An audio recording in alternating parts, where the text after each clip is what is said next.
Hello everyone, my name is Russell Smith. I'm with Top Gun Oilfield Training, and this is an educational video that Top Gun is putting on.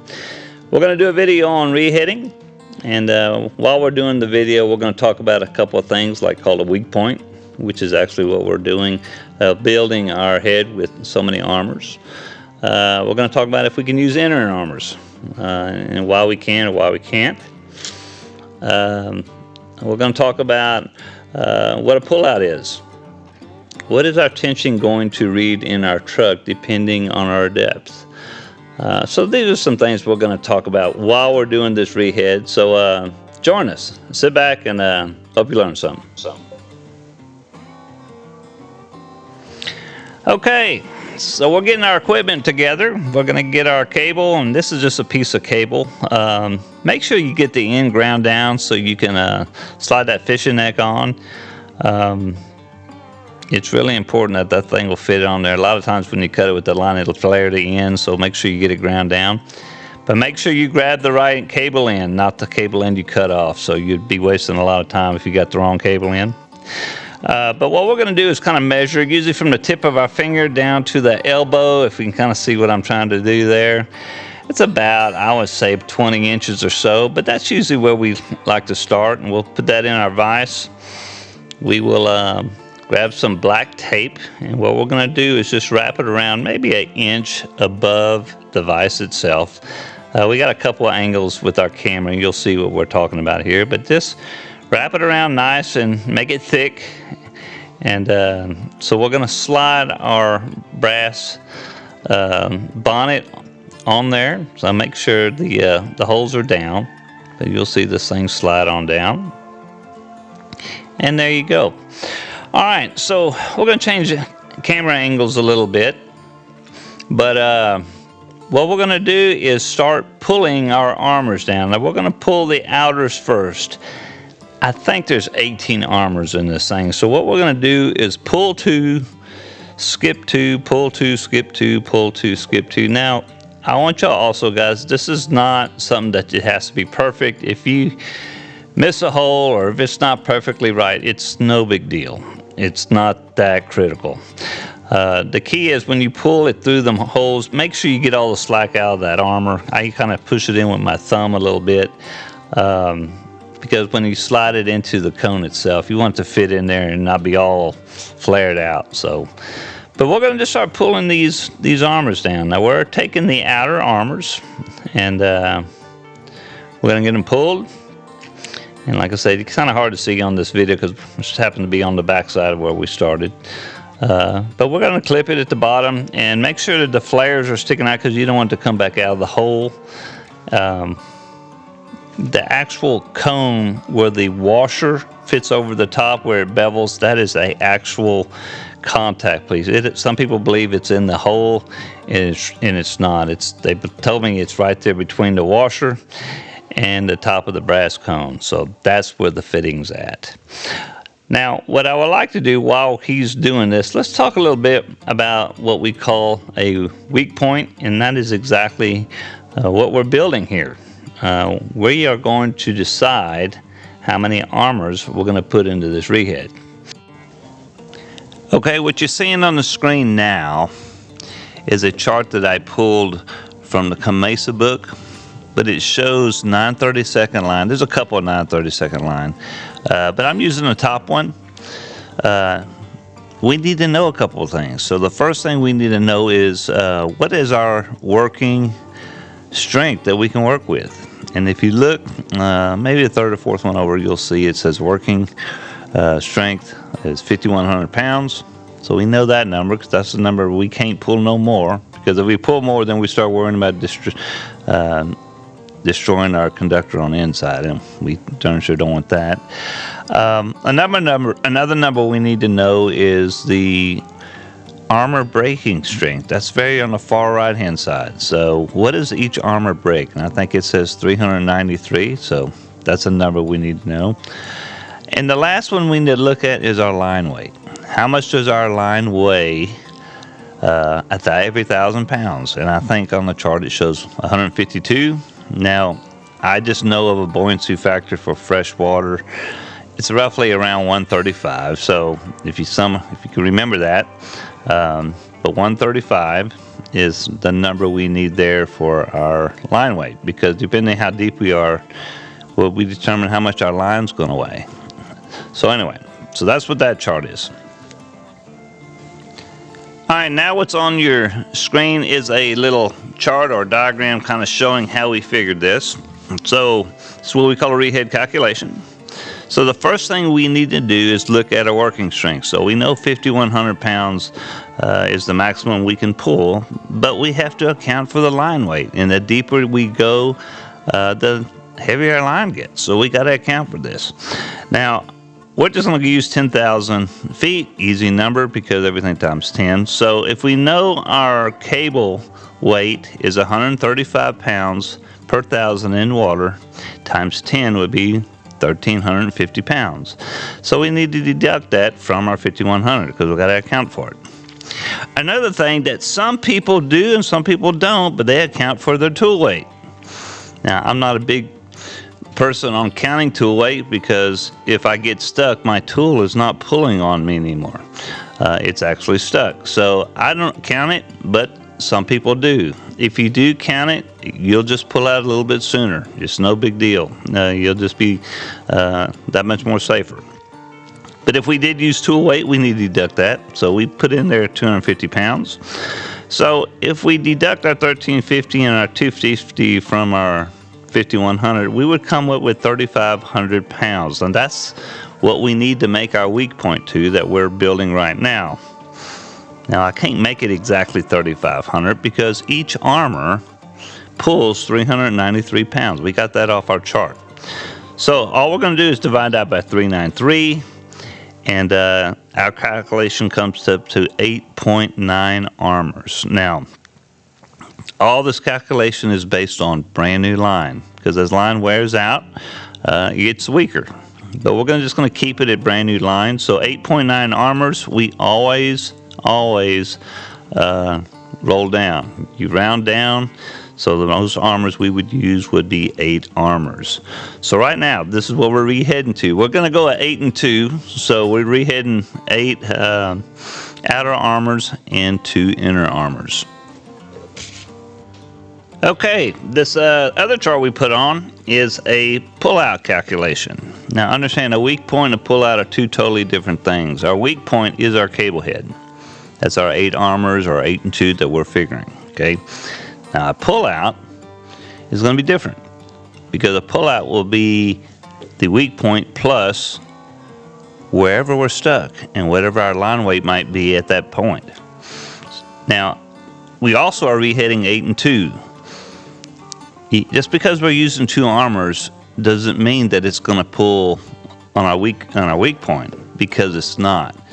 And the reason it is because the inner armors are shorter than the longer armors. As this line stretches, the outer armors are going to stretch more than the inners, and the inners are going to break first. So they won't pull equally, so we don't ever use them in our pullout calculation. But let's use an example in this chart here. I got 8 armors, we reheaded. So 8 times 393 would be 3,144. That is our true weak point. Now we're showing we're getting stuck at 5,000 feet. So we just going to do our 5,000. 5 times 135, we said 135 pounds is our line weight per thousand. So we would have 675 pounds that's hanging. So we need to add that to our 3,144. Now the question is, do we use our tool weight? Well, I don't, because the tool's actually stuck. It's not pulling on me anymore, so I don't account for it. So to pull out, we would pull out of this rope socket. In our truck should read around 3,819 pounds. Okay. Now, depending on how new your line is or how wore out, it may adjust a little bit. Okay. But that is how we figure the pullout calculation, because they're going to change. The higher up in the well you are, the lower that number is going to be, because you have less line weight. So just understand how that works. Okay, we need to catch up on our video here. We have got all the armors pulled. We did our inner armors also and pulled them right in the space where you'd find a groove and where they would fit. Make sure the armors don't cross over each other. We did put our washer down, and then you saw we did some black tape. We put black tape across where the armors that we didn't use, and hopefully you cut them really close to the wire itself. You don't want them to flare, because then the washer doesn't want to go down. So make sure you cut them armors that we don't use close to the body of the wire itself. So we taped it, and now we are pulling our inners.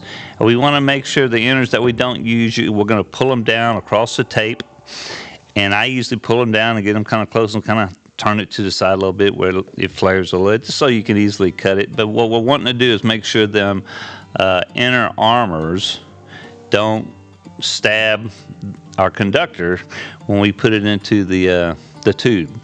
So that's the reason we're folding them back, making sure that happens. So anyway, we'll just continue on and just watch until we get all these armors folded back, and then we're going to hammer it into the cone.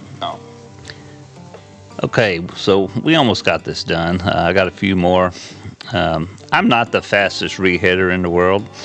There were some guys that are really fast. I tend to drop my tools and stuff, so I never said I was the best.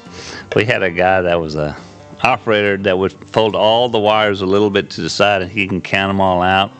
Had a little different process, but he was very efficient, worked really good. So everybody has their own way. I've seen guys rehead, they don't even put in a vise. They rehead off the knee of their leg, and that's how they did it. But I always put in a vise and took my time and got all this right. So anyway, so you can see we got all the inners done, folded back against the tape. And now we're gonna slide this into our cone, but don't forget to cut the black tape off. Now, if you don't cut the tape off underneath that cone, it'll just make it harder to knock it apart when you got to take this rehead apart. So anyway, so we're gonna take a knife. We're gonna just try to trim that black tape off. Make sure you don't cut yourself. And guys, your company policy would probably to wear gloves. I'm not a big glove wearer, but yeah, follow your company's policy on everything. I'm not the best example, but I wasn't a glove guy, and this is just for you understanding what we're doing. Okay, so now we're going to take that cone, and we are going to put in the vise and tap that cone and washer into the cone itself. I'll change this view a little bit. I'm going to take a screwdriver, a little flathead screwdriver or a punch or something, and take a hammer and just tap it in. And so once you tap it in, then we can go ahead and screw our body on. So you'll see me tapping this thing in. Take the body. I usually screw that body in and try to get it seated as best I can with my hand. And then after that, I'm going to go ahead and change over and put it into my vise from an angle. And we'll go through our tape job and how we do that. Also remember that cone that we're screwed onto the body, that's reverse thread. So you see me act like it's screwing out, it's really screwing in. It's reverse thread. So before we started doing our tape job, now I'm sliding my pliers just over the plastic. I'm trying to break that plastic on the inside away from the copper. It'll make the plastic slide off a little easier. Make sure you got the right groove setting on your pliers to match your copper conductor. It's nice when if you got everything work right, that copper conductor will fit right into the hole on your teardrop. But you can see I got some copper exposed, and man, it slid right into the hole. Sometimes we miss a couple of armors or a couple of wires, little copper wires. If you miss it, it's no big deal. Just wrap it around. Don't act like end of the world or anything. But make sure we got a good contact to the teardrop. Now what I'm going to do is get some heat tape. We call it glass tape, but But we're going to put a good layer of this stuff over that teardrop. This is what's making it waterproof. Okay, so it's waterproofing that teardrop, because water is going to fill up inside that cone.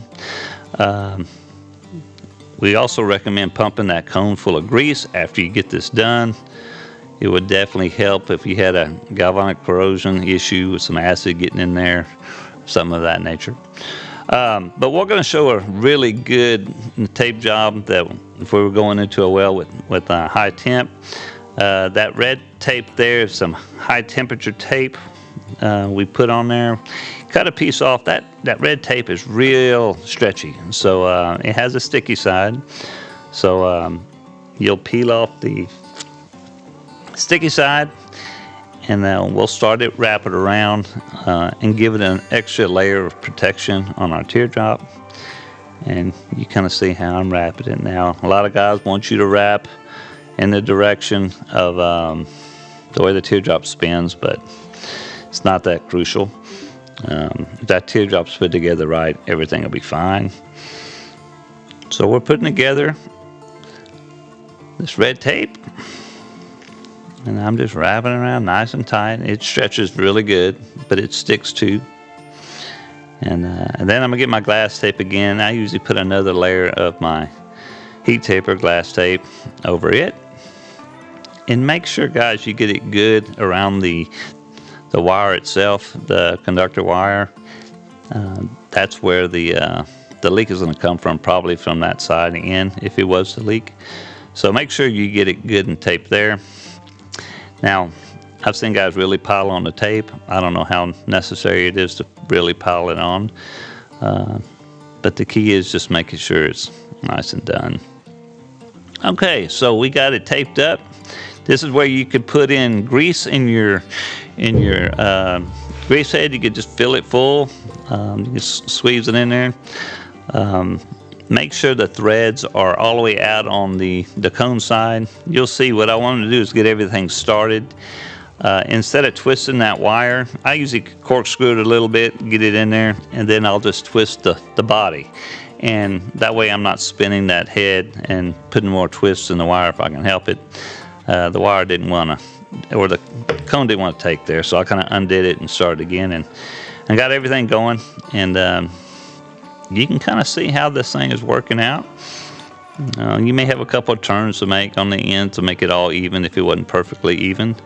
But man, that's it. That's a rehead. And double check your teardrop, make sure it was megged, make sure the O-rings were good, and you'll be good to go.